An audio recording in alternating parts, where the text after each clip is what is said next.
ये खास मुलाकात डॉक्टर सम्मी सिंह जी के साथ। मैं चाहूँगा मेरे वीडियो को पूरा देखिए और एक ऐसे युवा छात्र नेता व नीति में सक्रिय भागीदारी रखने वाले एवं छात्र आंदोलन में भी इन्होंने हमेशा छात्रों के साथ बढ़ चढ़कर हिस्सा लिया है और लोकतंत्र की शानदार समझ रखने वाले व्यक्तित्व के धनी डॉक्टर सम्मी सिंह जी के साथ खास मुलाकात। बहुत बहुत धन्यवाद सुशील जी, आप आए हमारे बीच हमारी बातों को लोगों तक पहुंचाने के लिए। उसके लिए मैं पहले आपका धन्यवाद देना चाहता हूं। आपने एक बात का जिक्र किया कि भारतीय राजनीति क्यों जातीय वैमनस्यता के शिकार होती हुई जातीय गौरव के द्वारा अधिष्ठापित हो रही है। फुल्लन देवी के बारे में मैं जानना चाहूँगा आपसे कि फुल्लन देवी क्या थी, कौन थी, और ये मुद्दा हर जगह गर्मा गया और हमने सुना कि 25 उनकी मूर्तियाँ बनी थी। क्या क्या होने वाला है, आपकी जो समझ है मैं ज़रूर चाहूँगा पूरी दुनिया जाने। देखिए, फुल्लन देवी इस देश की सांसद रही हैं। उन पे एक पिक्चर बनाया शेखर कपूर ने बैंडिट क्वीन के नाम पे। वो एक बहुत ही दबी कुचली परिवार में पैदा हुई, लेकिन भारतीय राजनीति में धीरे धीरे वो प्रतीकात्मक रूप से कुछ जातीय समूहों के लिए और गौरव का आह्वान कराते हुए कुछ लाभ की स्थिति में भी आने की पोजीशन में कुछ पॉलिटिकल पार्टियों द्वारा लिया जा रहा है। तो सबसे पहले मैं निषाद जिस जाति से संबंध करते तो पहले सकारात्मक बात मैं कर लेता हूँ। निषाद का जो अर्थ होता है, निह मतलब जल और साध मतलब शासन। जल में जो शासन करे उसको निषाद कहते हैं। जहाँ निषाद राज जैसे संत पैदा हुए, जिस भूमि पे निषाद का शासन है वह सिंगी ऋषि के द्वारा एक तरीके से पुष्पित, पल्लवित और आध्यात्मिक भूमि रही। तो अगर हम सकारात्मक अर्थ में देखें तो भारत की जो भी छोटी छोटी जातियां रही उसका बड़ा गौरवशाली इतिहास रहा। समय और आक्रांताओं के प्रकोप से उन जातियां दबी कुचली जातियों के तौर पर जानी गई। तो चूंकि मैं अब फुल्लन देवी पे मैं जिक्र करना चाहूँगा। फुल्लन देवी एक बहुत ही बड़ा नाम है इस समय उत्तर प्रदेश की राजनीति के लिए, क्योंकि वो उत्तर प्रदेश के बुंदेलखंड में एक जालौन जनपद पड़ता है। वहाँ उनका जन्म हुआ था 10 अगस्त 1963 को और वो एक बहुत ही गरीब परिवार में पैदा हुई थी। उनके पिताजी का नाम देवी दीन मल्लाह था, उनकी माताजी मोला देवी थी। 4 बच्चियों में से सबसे छोटी बच्ची थी और चूँकि बचपन से बहुत गरीबी जलालत झेली थी और परिवार के लोगों से उनको अन्य भी उनके चाचा उचा के लड़के और उनके परिवार के लोग उनको प्रताड़ित किया करते थे। बीच बीच में आप पब्लिक डोमेन में देखेंगे तो बहुत सारी चीज़ें हैं जो वो छोटे छोटे लेवल पे उनको प्रताड़ित किया जाता है, जो एक कम उम्र की बच्ची, और वो संघर्ष के साथ उनके साथ निकलती है। तो फुल्लन देवी निश्चित तौर पर उस भारत के सबसे गरीब भूभाग के सबसे गरीब परिवार में पैदा हुई एक बेटी है, जो अपने जन्म से ही दुश्वारियाँ जिसके सामने आती रहती हैं, लेकिन धीरे धीरे वो दुश्वारियाँ से झेलते हुए मजबूत भी होती है। लेकिन 11 साल की उम्र में भारत में बाल विवाह हमेशा से एक कुप्रथा रही और वो कुप्रथा आज भी इस देश में चल रही है। तो उस कुप्रथा का शिकार फुल्लन देवी भी होती है। 11 साल की उम्र में उसकी शादी अपने से लगभग 3 गुने बढ़े। सर, फुल्लन देवी के विषय में आपसे जानना चाहूँगा। बहुत कम लोग जानते हैं, बहुत सारी कठिनाइयों का सामना उनको करना पड़ा। कौन सी वो कठिनाइयाँ थी, आज आप दर्शकों तक साझा करें। हाँ, तो मैं उसी पे बात कर रहा था कि फुल्लन देवी 11 साल की उम्र में बाल विवाह जो कुप्रथा है इस भारतीय समाज की, उससे वो पीड़ित होती हैं और उसकी शिकार होती हैं, क्योंकि समाज ही कुप्रथाओं को संचालित करता है। और वो अपने से 3 गुने बड़े 33 साल के पुत्तीलाल माला, उनके गांव जो घूरा का पूरा उससे 30 किलोमीटर दूर एक गांव है, वहाँ उनकी शादी कर ली जाती है। क्योंकि बच्ची है, उम्र भी कम है, पति के साथ शारीरिक मानसिक रूप से पति की प्रताड़ना झेलती है। फिर वो भाग करके अपने घर चले आते हैं। 3-4 वर्षों तक वो अपने पति के साथ रहती है। फिर जब यहाँ आती है तो यहाँ जो कि पिताजी और गरीब रहते हैं और परिवार के लोग और भी परिवार और जो पड़ोस के लोग भी उन पर तमाम तरह के अत्याचार करते हैं। उसमें उनका एक चाचा का लड़का है मायादीन, वो उन पर एक चोरी का आरोप लगाता है और पहली बार वो एक फर्जी चोरी के आरोप में जेल में जाती हैं और 3 से 4 दिन तक जेल में बंद रहती हैं। फिर चूँकि कोई मामला रहता नहीं है, झूठे मनगढ़ंत घटना में फंसा कर फिर वो बाहर आती हैं। और उसके बाद उस समय उनकी उम्र, ये सब घटना के समय जब वो जेल से बाहर आती हैं तो 16 साल 11 साल की उम्र में शादी हुई। 3-4 साल तक परिवार में वो अपने मायके में अपने ससुराल में प्रताड़ित होती रही। फिर वापस आती है, मायके में भी प्रताड़ना, क्योंकि माता पिता के पास इतनी क्षमता नहीं रहती है कि उनके पक्ष को रख सके। तो माता पिता फिर निसहाय हैं। फिर उनका ससुर आते हैं, उनको गौना कराते हैं और ले करके जाते हैं। फिर वही जो उनके साथ जो 11 साल की उम्र में होता था, वो 17 साल के 17 साल की उम्र में होता है। और इस तरीके से वो 17-18 साल तक प्रताड़ित होती रहती हैं। 1-2 साल और भी प्रताड़ित होती हैं। उसके बाद उनके माता पिता भी कह देते हैं, चूँकि हमारी स्थिति ऐसी नहीं है कि तुम वापस आओ, जाओ तो तुम्हारा खर्च चला सके, चूँकि फूलन देवी की 2 बहनें ऑलरेडी मर चुकी हैं, एक बड़ी बहन बची है, सबसे छोटी बहन ये होती हैं। तो उसके बाद उनका घर के भी रास्ते बंद हो जाते हैं, समाज में जो ससुराल है वहाँ से भी चूँकि इस तरह की प्रताड़ना उसको छोड़ के आते हैं, मायके में भी कोई नहीं रहता, तब वो बिल्कुल सड़क पे आ जाती है। मानसिक रूप से फूलन देवी, हाँ, मानसिक रूप से एक युवती जो अभी नौजवान हो रही है और उसने दुनिया के सारे अपराधों से और सारे यंत्रणाओं को झेलते हुए 17 साल की उम्र में वो बालिका एक प्रौढ़ता की, और वो बिल्कुल अकेली है। और तभी उन चूँकि बुंदेलखंड का इलाका, चंबल का इलाका है जो हम लोग जानते हैं डकैतों का, और उस समय दस्यु सरगनाओं का एक दौर चलता था, तो उनको डकैतों का गुट उनको उठा लेता है, और वो जिस गुट के द्वारा उठाई जाती हैं उस गुट का सरदार बाबू गुर्जर रहता है, वो उनको उठा के ले जाता है। और जैसा कि उस समय होता था, डकैत लड़कियों को उठाते थे तो उनके साथ बलात्कार करते थे, उनको एक यौन गुलामी की ज़िंदगी जीने पर मजबूर करते थे।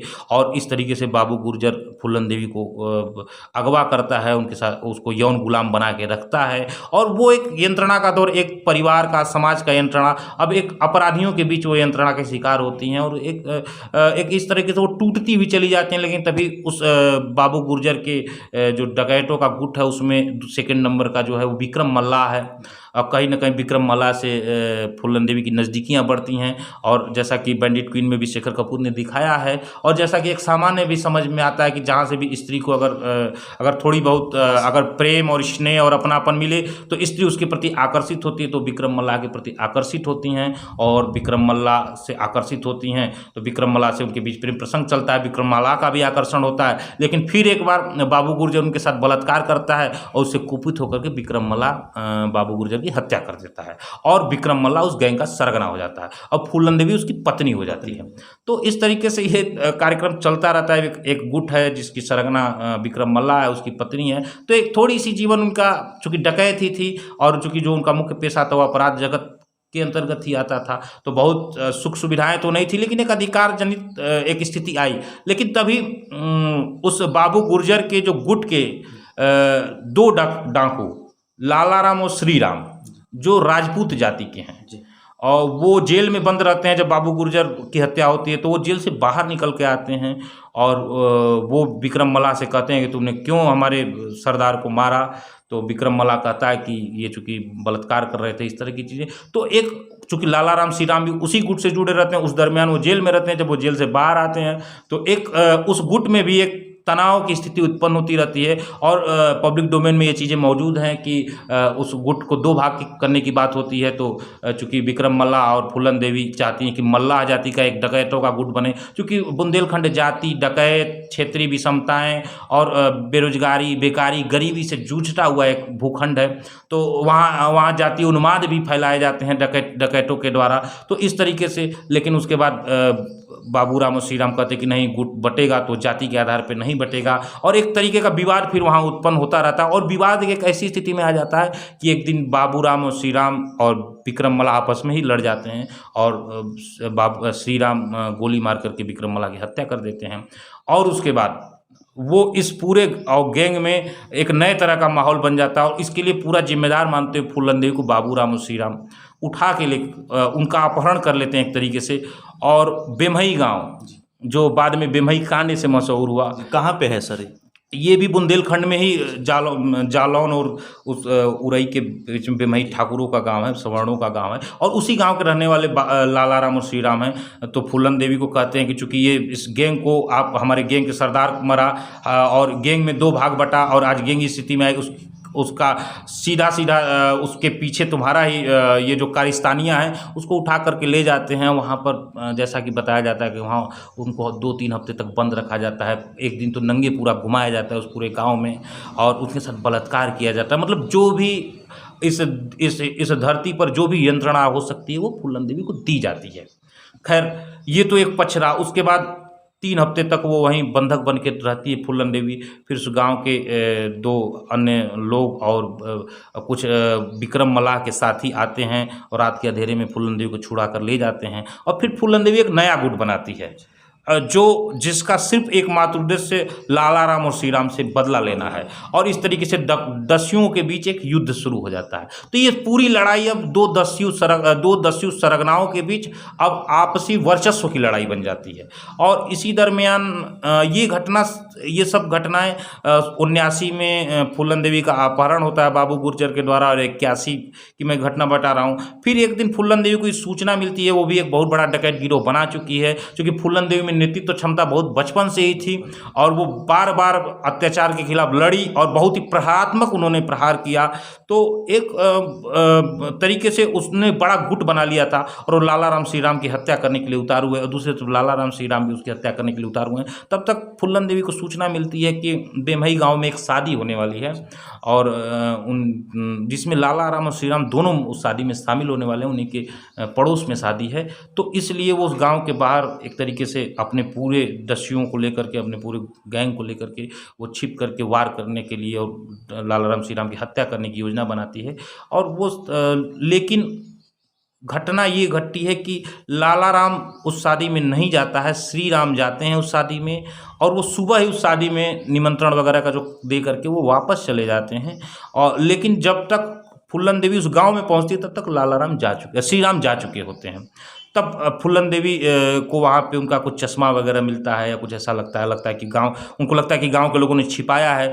फिर उसके साथ साथ वो उन दो नवयुवकों को भी खोजती है जो उस समय जब लाला राम श्री राम ने उनको बंधक बनाया था, तो उनके साथ गैंग रेप जो हुआ था उसमें वो सब दोषी हैं फूलन देवी की नज़रों में। लेकिन न लाला राम मिलते हैं उस गांव में, न श्री राम मिलते हैं, और न वो दोनों नौजवान मिलते हैं जिसको खोज रही है। तो इस खुन्नस में आकर के वो 22 निर्दोष नौजवानों को, जो एक विशेष जाति के हैं, वहीं पे उसी दिन वो 14 फरवरी 1981 का वो दिन है।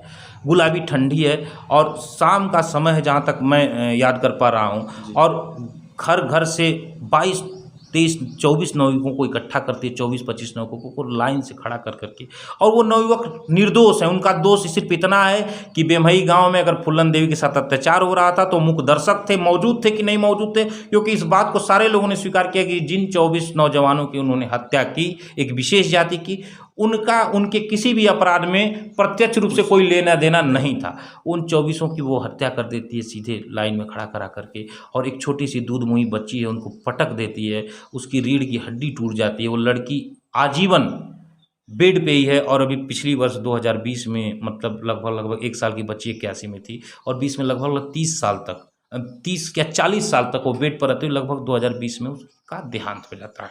तो एक फूलन देवी ने प्रतीकात्मक तौर पे जिस 22 नौजवानों को, निर्दोष नौजवानों को लाइन में खड़ा करके, वो एक जाति के हैं, तो एक तरीके से वो आतंक का एक जाति के खिलाफ एक वो उनका संदेश है, और एक तरीके से उनका एक उनके लिए एक आवाज़ है कि भय और आतंक फैलाने का, और एक उद्गार है कि हम फूलन देवी क्षत्रिय जाति के खिलाफ। तो ये थोड़ा सा विरोधाभास है फूलन देवी के साथ। और चूँकि वो डकैत थी, उनकी परिस्थितियों ने उनको डकैत बनाया, लेकिन डकैत बनने के बाद डकैतों के कृत्यों में वो रहीं। उसके बाद 81 में उसी समय बीपी सिंह की सरकार उत्तर प्रदेश में रहती है, और इस घटना के बाद बीपी सिंह इतने तनाव में आती है, वो सरकार इतने नैतिक रूप से घिर जाती है कि उसको इस्तीफा देना पड़ता है। और लेकिन उसमें दस्यु उन्मूलन कार्यक्रम भी चलते हैं बहुत सारे, और वो भाग करके, चूँकि बुंदेलखंड का जो इलाका है वो यूपी और मध्य प्रदेश के इर्द गिर्द है, और इस तरीके से वो भाग करके मध्य प्रदेश जाती है। फिर इंदिरा गांधी की केंद्र में सरकार है, फिर वो दस्युओं के सरेंडर के कार्यक्रम बनाए जाते हैं। उसमें 83 में वो सरेंडर करती हैं फूलन देवी, 1983 में 2 साल बाद बेमही कांड के। और उसमें उनकी 4 मांगें रहती हैं।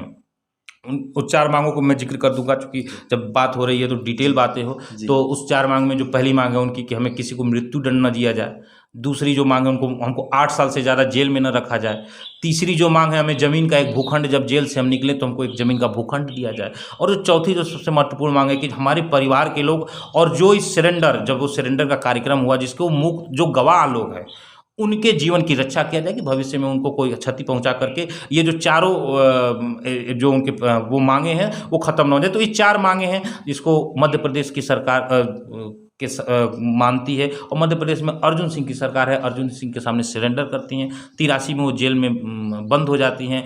फिर वो चूँकि 8 साल में रिहा होने की बात थी, लेकिन वो 91 नहीं, वो 94 में समाजवादी पार्टी के एक वरिष्ठ नेता विशंबर प्रसाद निषाद, वो कोर्ट में जाते हैं और गवर्नमेंट से जिस तरह के समझौते हुए हैं उसका जिक्र करते हैं और कहते हैं कि चूँकि गवर्नमेंट ने ये कहा था कि 8 साल ही हम इनको जेल में रखेंगे, और ये जो कि 8 साल से ज़्यादा, चूँकि 83 में बंद हुई है, 94 हो गया, 11 साल हो गया, तो आप इनको रिहा करिए। और एक तरीके से वो हाई कोर्ट में वो रीट दाखिल करते हैं और 94 में वो बाहर आती हैं। लेकिन मुकदमे चलते हैं। उस समय मुलायम सिंह की सरकार होती है उत्तर प्रदेश में, और मुलायम सिंह उन पे उस समय 44 मुकदमे, जब वो जेल में बंद हुई थी तो 44 हीनियस क्राइम के मुकदमे, हाँ, आपराधिक मामले, जो घोर आपराधिक मामले, जिसमें ये 22 युवकों की नरसंहार, 2-3 घायल और बाकी 84 मामले हैं। हाँ, बर्बरता पूर्वक जो घटनाएं जो उनकी थी, वो हाँ, मानवता को शमशान कर, उन 44 मुकदमों को मुलायम सिंह यादव वापस ले लेते हैं। वो निश्चित तौर पर जातिगत राजनीति को साधने के लिए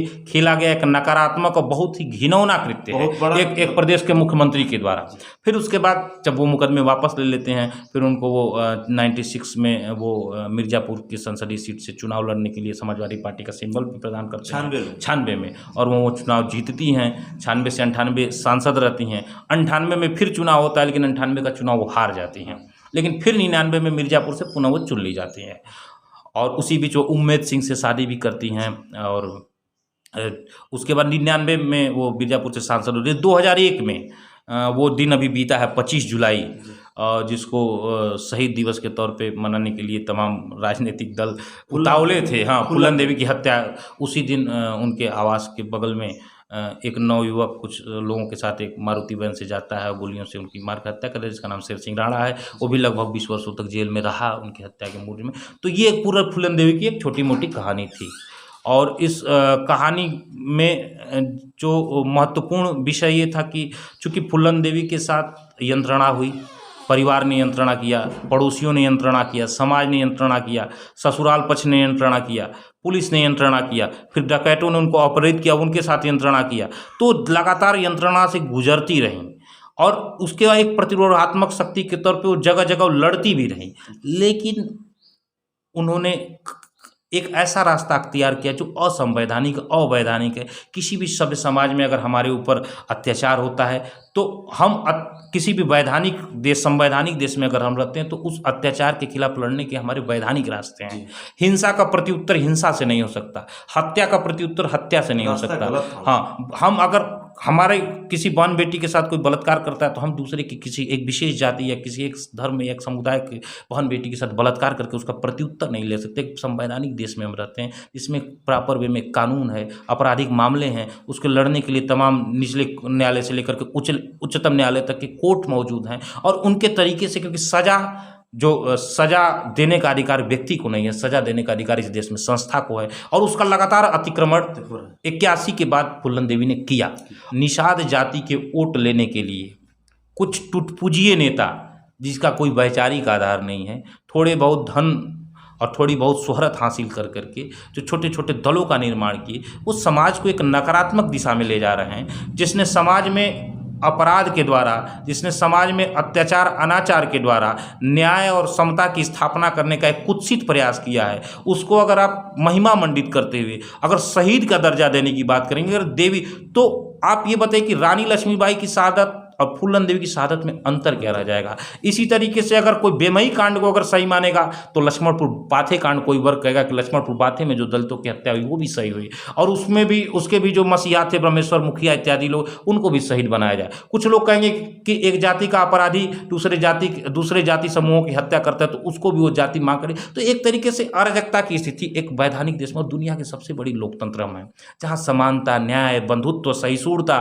ये हमारे लोकतंत्र के पिलर है, और जहां अत्याचार अनाचार के खिलाफ हमारे साथ हमारी पूरी हिंदुस्तान की संवैधानिक संस्थाएं खड़ी हैं आपके साथ। फूलन देवी जी आज नहीं हैं, लेकिन उनके नाम पर जिस तरह की राजनीति खड़ा की जा रही है, अगर निषाद जाति को जागृत करना है तो उसका जो गौरवशाली इतिहास है उसको वेद व्यास के नाम से जागृत करिए। सारी ऐसी पार्टियां हैं जो कि अपनी राजनीतिक रोटी को सेकने के लिए, क्षेत्रीय पार्टियां भी हैं। तो आज के समय में आपका क्या विचार है? आज जो वैश्विक जगत में जो स्थितियां बन रही हैं, अभी आपने देखा होगा कि अफगानिस्तान में अमेरिकी सेना वापस होने के बाद तालिबानी समूहों का जिस तरीके से वहाँ अतिक्रमण, और जिस तरीके से धर्म का एक विशेष जो धर्म में जो विशेष संप्रदाय है, धर्म में जो एक विशेष उस तरह की है, उसकी रूढ़ियों मान्यताओं को ज़बरदस्ती आरोपित करने वाला वो संगठन है। एक बहुत ही क्रूर संगठन है तालिबान। जिस तरीके से अफ़गानिस्तान में चाइना जिस तरीके से अपनी आर्थिक नीतियों को स्थापित करने के लिए पूरी दुनिया में डेमोक्रेटिक सिस्टम को, न्याय और समानता की चीज़ों को अतिक्रमित कर जाता है। रूस में आप देख ही रहे हैं कि किस तरीके से वहाँ की वामपंथी सरकार लोकतंत्र का गला घोट करके एक तरफा चुनाव में वहाँ व्लादिमीर पुतिन 20 वर्षों से राष्ट्रपति है। शी जिनपिंग ने भी अपने आजीवन राष्ट्रपति होने का। अमेरिका एक ऐसा देश है जो अपने आप को डेमोक्रेटिक कंट्री कहता है। उसके काम भले कई जगह अलोकतांत्रिक हो, लेकिन वो एक तरीके से डेमोक्रेटिक सेटअप में विश्वास करता है। लेकिन दुनिया का एक पहला देश भारत है, जो दुनिया का दूसरा सबसे बड़ा देश है, आने वाले समय में सबसे बड़ा देश हो जाएगा। वहाँ लोकतंत्र की मान्यताएं स्थापित हैं, मजबूत हैं और पुष्पित और पल्लवित हो रही हैं। और वो इस विश्वास पर हम ये लोकतंत्र की मान्यताएं मजबूत हो रही हैं, क्योंकि हमें ये विश्वास है कि अगर व्यक्ति के साथ किसी प्रकार का अन्याय होगा, व्यक्ति के साथ किसी प्रकार की असमानता होगी, व्यक्ति के खिलाफ किसी प्रकार के असहिष्णुता फैलाने का प्रयास होगा, तो इस देश की संवैधानिक संस्थाएं, इस देश की कार्यपालिका, इस देश की न्यायपालिका, इस देश की विधायिका उसके साथ खड़े होने के लिए तैयार है। बुंदेलखंड की धरती टाटा टोपी की धरती है। बुंदेलखंड की धरती झलकारी बाई की धरती है। बुंदेलखंड में केशव दास बहुत बड़े कवि थे, वो पैदा हुए। तो आप अगर बुंदेलखंड क्षेत्रीय अस्मिता को भी जगाना चाहते हैं, तो आप इन महापुरुषों के द्वारा, जिन्होंने सदियों सदियों तक इस देश को गौरवान्वित करने का काम किया, मानवता को गौरवान्वित करने का काम किया, आप उसके आधार पर। और अगर आप बुंदेलखंड की स्थितियों को देखेंगे, तो अगर आपको राजनीति ही करना था, तो आज आप देखते कि बुंदेलखंड में शिक्षा की स्थिति क्या है, अब महिलाओं की शिक्षा की स्थिति क्या है। आज भी महिलाओं की शिक्षा की स्थिति बुंदेलखंड में अत्यंत दयनीय स्थिति में है। आज भी बाल विवाह वहाँ जोरों से है। तो हर रोज एक नई फुल्लन देवी वहाँ तैयार की जा रही है सामाजिक और राजनीतिक कार्यक्रमों उपक्रम। तो अगर आपको राजनीति करना है, तो सकारात्मक अर्थों में आज उस पॉलिटिकल पार्टी के खिलाफ आते आप कहते हैं कि बुंदेलखंड में महिला शिक्षा की स्थिति, शिक्षा की स्थिति, स्वास्थ्य की स्थिति, गरीब पोषण की स्थिति, इसके अलावा बाल विवाह जो हमारे सामाजिक कुरीति उसमें कितना, इन सब चीज़ों के लिए आप अवेयरनेस कार्यक्रम चलाते, सरकारों को घेरते, जो सरकारें सत्ता में है उसको घेरते। मुकेश साहनी की मैं आपको बात बताऊं, जो कि कैबिनेट में आप मंत्री भी हैं, मूर्तियां लगवा के ये दिखाना क्या चाहते थे, मैं आपकी राय जानना चाहूँगा। चूँकि उत्तर प्रदेश में आने वाले समय में विधानसभा के चुनाव हैं, और उस चुनाव को जिसकी जितनी समझ है, जिसकी जितनी क्षमता है और जिसका जितना संस्कार है, मैं उस जाति का संस्कार नहीं, मैंने कहा कि निषाद का मतलब होता है कि नी मतलब जल और साद मतलब शासन करने वाला। और जिस जाति में निषाद राज पैदा हुए हों, जिस जाति में महर्षि वेद व्यास पैदा हुए हैं, उस जाति, लेकिन उस व्यक्ति का जो संस्कार है वो अपने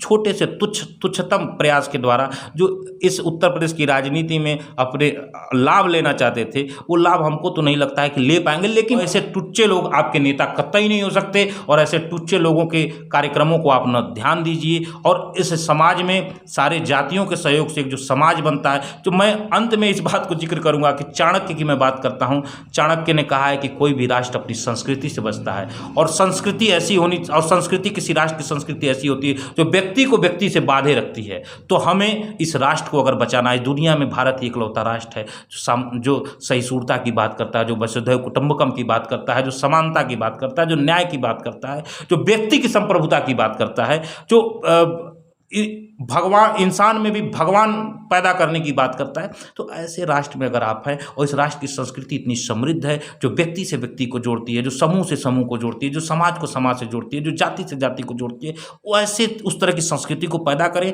क्योंकि पूरी दुनिया हमारी तरफ बहुत ही आशा भरी नज़रों से देख रही है। निजी लाभ के लिए किसी भी हद तक उतरने के लिए तैयार हैं। ये वर्तमान समय का बाजारवादी संस्कार हमारे बीच पैदा किया जा रहा है। जैसे बाजार अपने उत्पाद बेचने के लिए तमाम तरह के विज्ञापन देता है, 1 रुपये में सरदर्द जीवन के लिए ख़त्म कर देता है, ये तमाम तरह के विज्ञापन आते हैं। तो उस तरीके से आपको शॉर्ट टर्म में, आपको बिना किसी संघर्ष की प्रक्रिया से गुजरे, बिना किसी समय को बर्बाद किए, आपको जिस तरीके से बाजार लुभावने वादे करता है, वो वादे व्यक्तियों के अंदर भी समाहित हो गई हैं। तो व्यक्ति भी सोचता है कि कोई एक ऐसा ट्रिक पकड़ें, एक ऐसा छोटा सा कार्यक्रम चला दें जिससे एक बहुत बड़ा लाभ हो जाए। ऐसा कुछ होता नहीं है, क्योंकि किसी भी समाज को बनने में सदियों लगते हैं, किसी भी राष्ट्र को बनने में वर्षों लगते हैं, और किसी भी व्यवस्था को आप इस तरीके से अपने हिसाब से नहीं कर सकते। हाँ, कुछ देर तक आप अराजकता की स्थिति जरूर पैदा कर सकते हैं, लेकिन आपका विनाश संभव है, क्योंकि आप गलत तरीके से किसी भी समाज को गलत ले जाने का प्रयास करेंगे तो समाज तो नहीं बचेगा, और समाज नहीं बचेगा तो आप खुद नहीं बचेंगे। और मैं पहली बार